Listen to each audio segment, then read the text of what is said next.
Hello everyone. आज हम chapter 1 class 8 का पार्ट 5 करने वाले हैं साइंस का, जिसमें कि मैंने आपको पिछली वीडियो में बताया था कि कैसे हम क्रॉप रोटेशन के थ्रू दो डिफरेंट वैरायटी के क्रॉप अलग अलग टाइम पे बो सकते हैं ऑल्टरनेटिवली। जैसे कि पहले हमने जैसे नॉर्थ इंडिया में पहले जो लेग्यूम्स होते हैं, जैसे कि आपके पीज हैं, दालें हैं, कई सारी जो लेग्यूम होती हैं, जैसे कि मूंग की दाल और चना है। ये सब जो होता है ये पहले हम बो देते हैं एक सीज़न में, और उसके अगले सीज़न में हम व्हीट बोते हैं। तो ऐसे टाइप का क्रॉप रोटेशन किया जाता है, जैसा कि हमको पता है।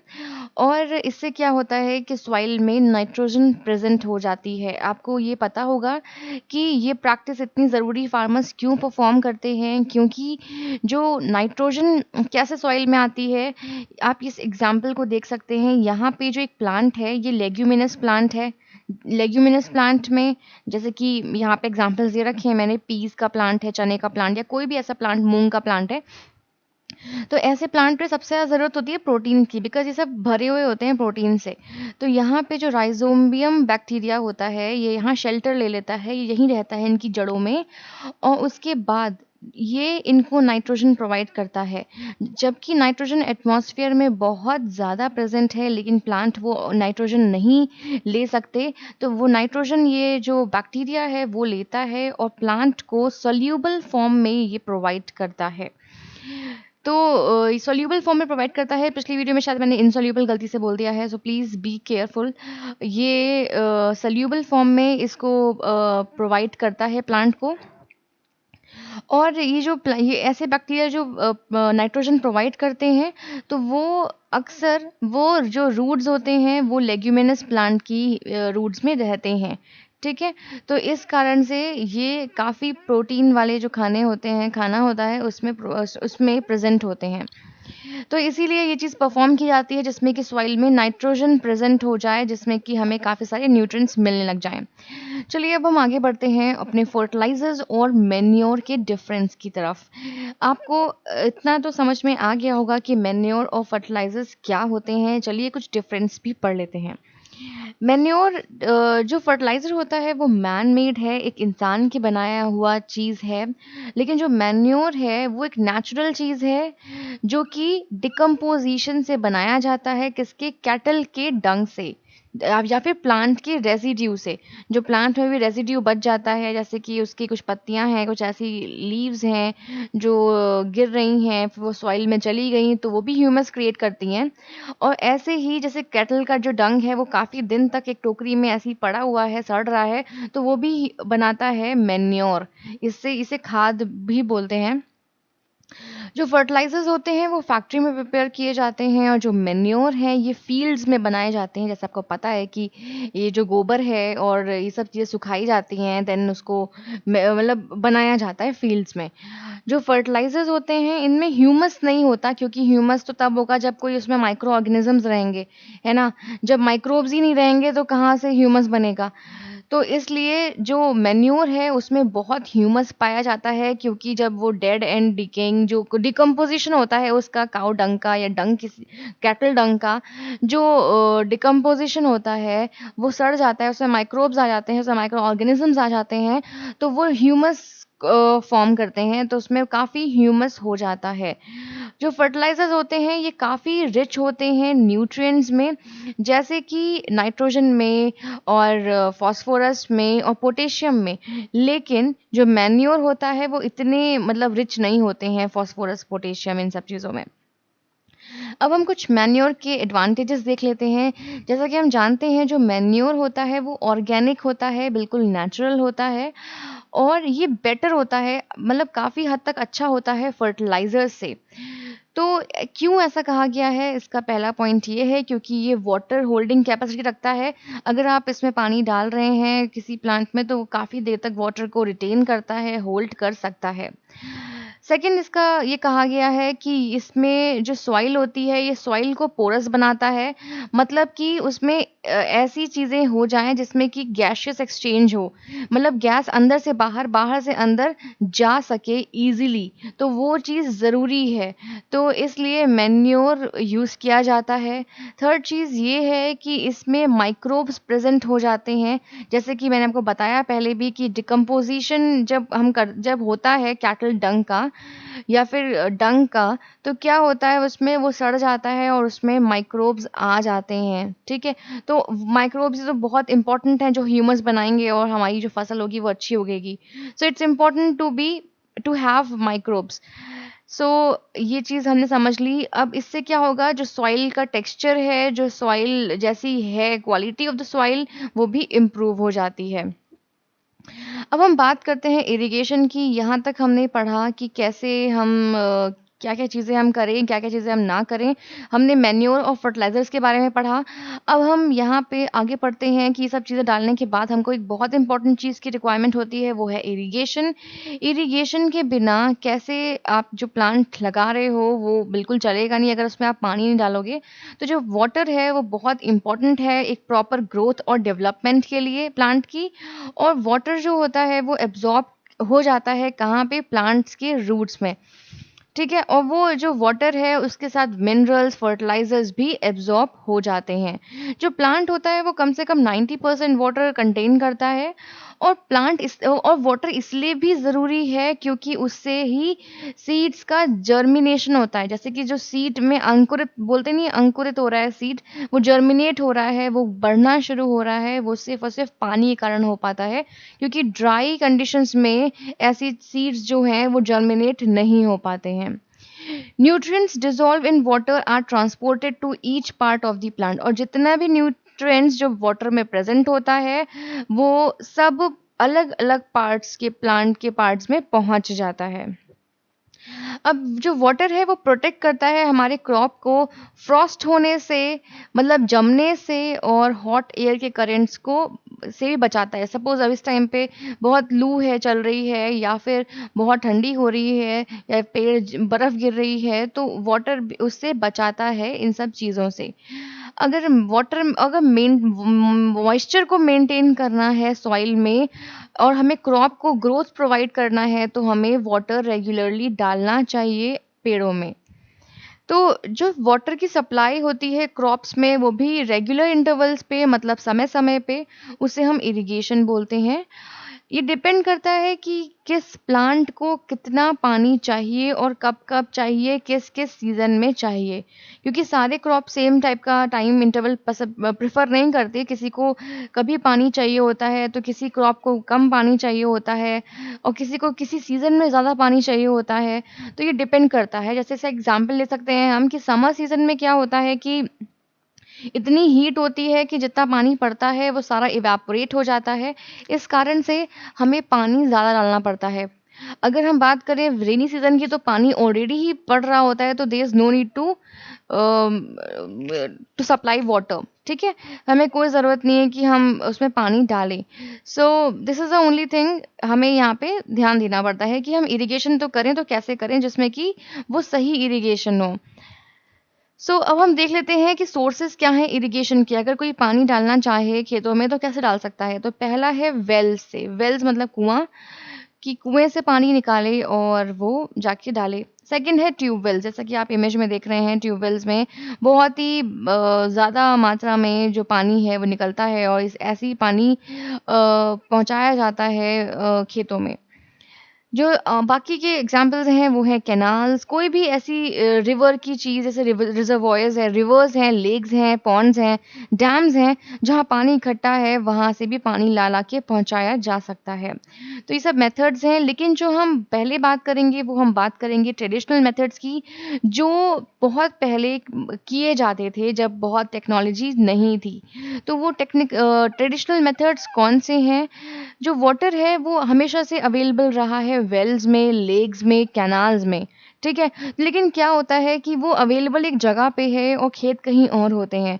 तो हमें जो भी खेती कर रहा है, जो फार्मर्स हैं, उनको ज़रूरत पड़ती है किसी एनिमल की या फिर उनको खुद ही ये जो पानी होता है वो उठा के बार-बार ले जाना पड़ता है फील्ड्स तक और वहाँ डालना पड़ता है। तो ये काम काफ़ी टीडियस है और काफ़ी ज़्यादा मतलब इसमें ह्यूमन लेबर बहुत लगता है क्योंकि एफर्ट्स बहुत लग रहे हैं, बार-बार पानी कुएँ से निकालना और जाके डालना। और खेत बहुत बड़े होते हैं so it's not a logical thing to go for. So अब ये चीज़ आती है कि ये चीपर तो बहुत होता है बट ये बहुत कम इफ़ेक्टिव होता है। ऐसे ही और भी ट्रेडिशनल वेज़ हुआ करते थे, लोगों ने और भी इनोवेशंस किए और उन्होंने क्या-क्या फ़ॉर्म किया। सबसे पहला जो हमने भी बात की मोट, मोट पुली सिस्टम जिसे बोला जाता है वो यही है कि जो वेल है, जो कुआँ है वहाँ से पानी निकाल के लाओ और खेत में डाल दो। जैसा कि ये पहली इमेज शो कर रही है कि खेत बिल्कुल बगल में है कुएँ के, तो कुएँ से पानी निकाला इन्होंने और इन्होंने ऐसा पैसेज बनाया कि ये सब यहाँ पे पानी चला जाए। मतलब पैसेज बनाया है इन्होंने यहाँ पे कि ये खेत में ही पानी चला जाए, ये खेत बिल्कुल नियर बाय है, ठीक है? लेकिन जिसके नहीं है पास में यहाँ पे कुएँ तो उसके लिए काफ़ी दिक्कत की चीज़ है, तो ये बहुत ही आई डोंट थिंक कि ये इतना प्रेफ़रेबल चीज़ है। सेकंड है चेन पंप में क्या होता है फिर जब इनोवेशंस और बढ़ी तो यहाँ ये हुआ कि ये जो चेन पंप है, आप देख पा रहे हो ऐसी-ऐसी पट्टी पड़ी हुई है, इसके ऊपर ये एक चीज़ चल रही है चेन की तरह से साइकिल की चेन होती है, वैसी चल रही है और यहाँ पे ये कहीं से पानी नीचे से भर के आ रहा है इससे, ये बकेट से नीचे से भर के आ रहा है और ये बकेट जो है वो इधर पलटा रहा है, इधर। जब ये यहाँ पलटती है तो ये खेतों में पहुँचता है पानी। तो इस अकॉर्डिंग से ये वर्क कर रहा है, ये बकेट नीचे से आ रही है यहाँ से। तो ये ऊपर से घूमते हुए जा रही है और ये जो पानी है वो यहाँ पे फिर से यहाँ खेत में जाएगा, ये बकेट इसके बाद नीचे फिर चली जाएगी, वहाँ से भर के आएगी और फिर ये चीज़ पॉसिबल होगी। फिर क्या होता है इसमें भी कोई चेन खींचने वाला चाहिए जो ये चेन को चला रहा हो जिसमें कि जैसे जैसे कि यहाँ वेल पे भी एक आदमी चाहिए जो ये पानी ढो-ढो के निकाले यहाँ से, वैसे ये चेन को भी खींचने वाला कोई चाहिए और इसमें भी बहुत मेहनत लगती होगी। तो अब जो थर्ड टाइप का एक ट्रेडिशनल वे था इरिगेशन करने का वो है राहत जिसका नाम है लेवर सिस्टम। अब क्या होता है, आप यहाँ देख रहे हैं एक व्हील बना हुआ है जिसमें बहुत सारी बकेट्स बंधी हुई हैं। क्या होता है यहाँ पे कि जो बकेट्स यहाँ जो पानी है, ये पानी जैसे ही ये जो यहाँ पे ऑक्स है, ये जो एनिमल है जैसे ही घूमेगा, वैसे ही यहाँ पर से जो जो पानी है, वो नीचे से ये भर के इसमें डालेंगे।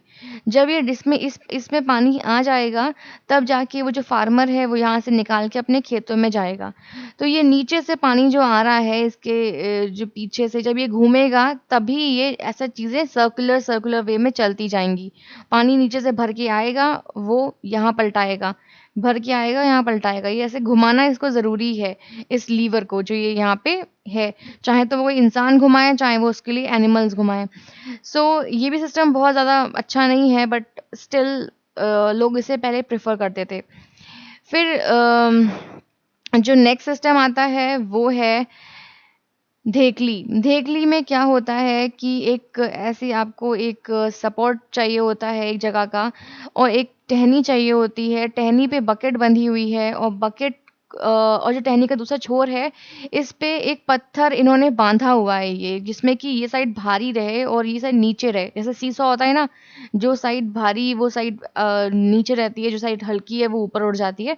सो ये पत्थर बहुत भारी होगा as compared to this bucket और ये क्या होगा इससे ये जब नीचे पत्थर हटा देंगे तो ये नीचे चला जाएगा और जब पत्थर ये लगा देंगे तो ये ऊपर आ जाएगा। तो इस अकॉर्डिंग ये एक-एक बाल्टी करके पानी यहाँ से निकाल रहे हैं और डाल रहे हैं खेत में। सो ये सब प्रोसेसेस पहले चलते थे लेकिन अब हम ज़रा अगर बात करते हैं तो अब काफ़ी चेंजेस आ गए हैं। अगर हम यहाँ पे बात करें पंप्स की, तो अब पंप्स हैं, जैसे कि पंप्स में क्या होता है जो पंप्स होते हैं, वो पानी नीचे से और जो अंदर ज़मीन है, अंडर वाटर पानी है, वो निकालने की हमारी हेल्प करते हैं, वो निकालने के लिए हेल्प करते हैं। तो उसके लिए भी बहुत तरीके हैं कि चाहे तो आप सोलर एनर्जी से यूज़ कर सकते हैं। जैसे यहाँ पे देखिए इस इमेज में, इस चीज़ में आप देख पा रहे हैं कि जो सोलर है, इससे हम जो पंप हैं, वो चला पा रहे हैं और यहाँ पे जो चीज़ें लगी हैं, वो जनरेटर से चल रही हैं। जनरेटर से ये पंप चलता है। तो आप दोनों एग्जाम्पल देख सकते हैं कि पंप जो है, जो अंडर वाटर है, वो हम निकाल सकते हैं बाहर। वो लेकिन उसके लिए हमें ज़रूरत पड़ता है डीज़ल की, बायोगैस की, इलेक्ट्रिसिटी की या फिर सोलर एनर्जी की, जिससे कि पंप चल सके। तो ये भी तरीका है पानी को नीचे से अंडर वाटर निकालने का। ओके, सो अब हम देखते हैं कौन से मॉडर्न मेथड्स हैं इरिगेशन के। सपोज़ आपको इरिगेशन करनी है, तो मॉडर्न मेथड्स कौन-कौन से हैं? तो मॉडर्न मेथड्स की बात अगर की जाए तो 1 सेकंड, ओके। हाँ, सो अगर मॉडर्न मेथड्स की बात की जाए, तो आप यहाँ पे देख रहे हैं कि ये जो है स्प्रिंकलर है। इस अभी जो इमेज है उसकी वो क्लियर होगी कि ये जो जी जैसे ये है, इसमें क्या है कि देखिए पानी दूर-दूर तक पहुँच रहा है, छिट्टे-छिट्टे करके पहुँच रहा है, ठीक है? तो इस तरीके का भी सिस्टम शुरू हुआ और ये ड्रिप वाला सिस्टम भी शुरू हुआ, जिसमें कि जो यहाँ पे पेड़ के पास ऐसी लोहे की चीज़ें बंधी हुई हैं, जिसमें कि बूँद-बूँद करके पानी जाता है पेड़ों की जड़ों तक। तो अभी हम ये 2 मेथड्स देखते हैं ब्रीफली कि क्या एक्चुअली ये मैटर बताते हैं। लेकिन यहाँ पे बात ये होती है कि जो मॉडर्न मेथड्स हैं, वो काफ़ी अच्छे हैं, जिसमें कि लोगों का टाइम बचता है, एफर्ट्स बचता है और एनर्जी बचती है और पानी वेस्ट भी नहीं होता है। तो इसलिए ये मॉडर्न मेथड्स ऑफ इरिगेशन जो आज के ज़माने में यूज़ होते हैं। जैसे कि यहाँ पे आप देख पा रहे हैं जो ये स्प्रिंकलर है, ये देखिए ऐसे फैल-फैल के मतलब कि हर दिशा में पानी फेंक रहा है। इससे ये होगा कि इक्वली वाटर डिस्ट्रीब्यूट होगा जहाँ-जहाँ भी ये इसकी छींटें जाएँगी। तो ये बहुत यूज़फुल होता है क्योंकि जहाँ पे बहुत ज़्यादा लैंड है, जैसे गार्डन है आपका या कहीं पर भी, तो यहाँ पे इक्वली वाटर हर जगह पहुँच जाएगा। और ये उस चीज़ के लिए भी बेहतर है जब आपके पास बहुत पानी ना हो और आपको कोने-कोने तक पानी पहुँचाना हो, तो सबके पास उतना इक्वल लेवल ऑफ वाटर पहुँच जाता है पूरे गार्डन में या पूरे एरिया में। सो दिस इज़ प्रेफरेबल, तभी ये इसको कहा गया है स्प्रिंकलर सिस्टम। यहाँ पे इसको बताया गया है कि जो इसकी नोज़ल होती है, वो जॉइंट होती है मेन पाइपलाइन से, ठीक है? और कुछ-कुछ समय तक पे या इसमें पानी आता है और वो पानी खूब प्रेशर से आता है और वही हेल्प करता है, मतलब इसीलिए इसकी जो नोज़ल है, जहाँ से पानी निकल रहा है, वो रोटेट करता है और फिर इसी तरीके से वो स्प्रिंकल करता है क्रॉप पे। मतलब कि क्रॉप पे वो छिड़कता है पानी। ऐसा लगता है जैसे रेन हो रही हो, बारिश हो रही हो। तो ये जो है, ये काफ़ी यूज़फुल है ये टेक्नीक तब के लिए जब कभी कोई लॉन में डालना हो किसी को पानी, या कोई कॉफ़ी का प्लांटेशन कर रहा हो, कॉफ़ी उगा रहा हो, ठीक है? या फिर और भी बहुत सारे क्रॉप्स में इसका यूज़ किया जाता है। अब हम सेकंड सिस्टम देखते हैं जो है ड्रिप सिस्टम। ड्रिप सिस्टम आखिर होता क्या है? जैसे कि आप यहाँ इमेज पे देख पा रहे हो, ये देखिए बूँद-बूँद करके ये पहुँच रहा है पानी इसमें, पेड़ में। आपने सुना होगा जैसे ड्रिप चढ़ती है लोगों को, तो उसमें भी क्या होता है कि बूँद-बूँद करके जो ग्लूकोज़ है या फिर जो ब्लड है वो बॉडी में जा रहा होता है। वैसे ही इसका नाम ड्रिप दिया गया है कि यहाँ पर भी जो बूँद है, बूँद-बूँद करके जो पानी है, वो पेड़ की जड़ में जा रहा होता है और इससे पानी वेस्ट नहीं होता है। तो यहाँ पे यही बताया गया है कि जो वाटर है वो ड्रॉप बाय ड्रॉप यहाँ डायरेक्टली रूट्स में गिरता है, इसीलिए इसे ड्रिप सिस्टम कहा गया है और ये बेस्ट टेक्नीक है फ्रूट्स उगाने के लिए, जो फ्रूट्स के प्लांट हैं उनके लिए, गार्डन में डालने के लिए, ट्रीज़ में डालने के लिए, और इससे वाटर का एक बूँद भी वेस्ट नहीं होती है और ये उन जगहों के लिए बहुत बड़ा वरदान है जहाँ पे वाटर बिल्कुल नहीं है और बहुत मतलब बहुत उनकी बहुत स्कैर्सिटी है, कमी है वाटर की जहाँ पे। So this is whole about the irrigation system. In next video we'll learn about many different things which are left in this chapter. So kindly stay tuned.